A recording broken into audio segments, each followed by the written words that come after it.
સ્વમાન એટલે કે બાપા દ્વારા આપવામાં આવેલા ટાઇટલ્સ.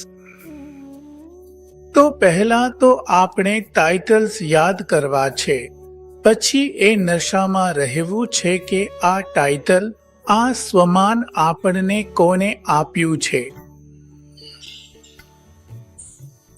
કોઈને કોઈ પદક મળે છે. બાપા કહેતા હતા, સાકારમાં પણ મિલિટરી વાળાઓના પદક હોય છે, અહીં લગાવી રાખે છે. મોટા જનરલ્સ હશે તો અહીં લગાવી રાખે છે, ઉતારે નથી. તમને પર બહુ મોટા ટાઇટલ્સ બાપાએ આપ્યા છે, એને ભૂલશો નહીં, એને તમારી સ્મૃતિમાંથી ઉતારશો નહીં. તમારો સ્વમાન બહુ ઊંચો છે. સ્વમાન શ્રેષ્ઠ સ્થિતિનું નિર્માણ કરે છે.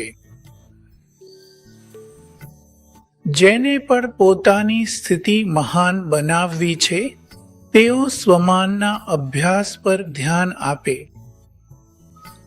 હાલ બાપાએ એ પણ કહ્યું, મારા સ્મરણ કરતા જા, હાથવારી નહીં, બુદ્ધિમાં સ્વમાનોની મારા સ્મરણ કરતા જા.